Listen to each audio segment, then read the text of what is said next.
सो majorly अभी जो prime minister हैं ऑस्ट्रेलिया के एंथनी अल्बानीज, उनका मेन स्कोप क्या है कि जो भी बच्चा हमारे पास आए पढ़ने वो जेन्युइन हो, ठीक है। तो जेन्युइन इन टर्म्स ऑफ वो मतलब जो जेन्युइन स्टूडेंट है उनको ही स्टूडेंट वीज़ा देना चाहते हैं, इसलिए वो बहुत चूज़ी हो चुके हैं इन टर्म्स ऑफ सिलेक्टिंग कि किसको वीज़ा ग्रांट दिया जाए किसको ना दिया जाए। तो मेजरली हमारे जो इंडियन की सोच है आजकल, जो माइंडसेट है, हम मेजरली सोच रहे हैं कि हम सिर्फ नर्सिंग के प्रोग्राम के लिए जाएंगे या सोशल सर्विस वर्कर के प्रोग्राम के लिए जाएंगे तभी हमें पीआर मिलेगी। बट ये थोड़ा जो गलत मिथ है इसको मैं थोड़ा ठीक करना चाहूँगी, जिसमें कि there are variety of programs in Australia which comes under skill shortage list. तो स्किल शॉर्टेज लिस्ट एक लिस्ट है जिसमें कि जो कोर्सेज हैं जो बहुत हाई डिमांड में हैं ऑस्ट्रेलिया में वो प्रॉपर लिस्टेड हैं, जिसके अंदर food technologist, data analyst, programmer, ICT जिसको हम कह देते हैं information and communication technology, variety of programs हैं, जिसका मतलब है सिर्फ एक प्रोग्राम पे बच्चा कंसंट्रेट ना करे, there are other options too.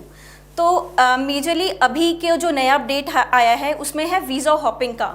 तो वीज़ा हॉपिंग में क्या है, बच्चे जो टेम्प्रेरी ग्रेजुएट वीज़ा होल्डर्स हैं या विजिटर वीज़ा होल्डर्स हैं, तो वो वहाँ जाके अपना मतलब परमिट बढ़ाने के लिए दोबारा इनरोल कर रहे हैं for the student visa program, जो कि जिसके लिए जो एंथनी है प्राइम मिनिस्टर, उन्होंने एक वीज़ा हॉपिंग का मतलब काम बंद किया है। उन्होंने मेजरली ये बोला है कि अगर उनको वीज़ा एक्सटेंड करना है so we are happy to give them permanent residency, but they should be enrolled in a skilled occupation works और कोर्सेज। तो जिसके अंदर की बहुत सारे कोर्सेज आते हैं, जैसे मैंने अभी आपको चार डिस्कस किया है, कार्डियो का प्रोग्राम ले लीजिए, आजकल रेडियोलॉजी प्रोग्राम बहुत ज़्यादा फेमस है, ठीक है, social service worker, food technologist, data programmer, ठीक है, मिडवाइफरी के कोर्सेज, अर्ली चाइल्डहुड टीचिंग। तो these kind of courses are very much in demand. So don't only concentrate on particular program की इसमें ही आएगा, जो कि हमारा गलत मिथ बना हुआ है। So this is the thing. So majorly अभी जो नया मतलब अपडेट आया था जो कि जुलाई इनटेक से इंट्रोड्यूस हुआ था, मेजरली अप्रैल में के टाइम पे आया था, जिसमें कि उन्होंने जो अपना जेन्युइन टेम्प्रेरी एंट्रेंट का जो क्राइटेरिया है वो चेंज कर दिया था जेन्युइन स्टूडेंट रिक्वायरमेंट में। मतलब पहले प्रॉपर GT था and that has been change to GS now. तो उसमें क्या है, वो शॉर्ट ये बोलना चाहता है कि हमें स्टूडेंट्स ही वो चाहिए जो फाइनेंशियली साउंड हों, रेलेवेंसी हो उनके मतलब बैकग्राउंड वाले प्रोग्राम से, एंड उनका main motive is only study. तो काफ़ी चीज़ें चेंज हो चुकी हैं ऑस्ट्रेलिया में, एंड लोग कह रहे हैं कि ऑस्ट्रेलिया बहुत स्ट्रिक्ट हो गया है, बट अगर देखा जाए तो ऑस्ट्रेलिया स्ट्रिक्ट नहीं हुआ। They want a very good students. वो नहीं चाहते कि कोई भी XYZ student only for the labour kind of work हमारे इंडिया में मतलब हमारे ऑस्ट्रेलिया में आए। They want a particular skilled workers so that they can boost their economy.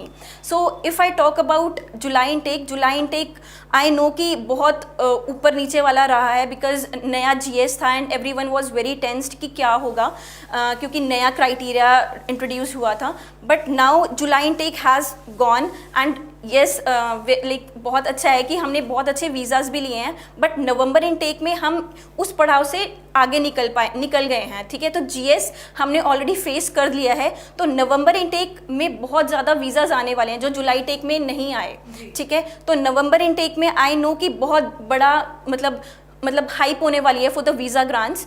तो if I talk about the November intake, so there are many universities where November intake is already available, ठीक है। अगर मैं बात करूँ universities की तो Deakin university, we can say La Trobe University, University of Southern Queensland, Griffith University, these universities are already accepting like for November intake.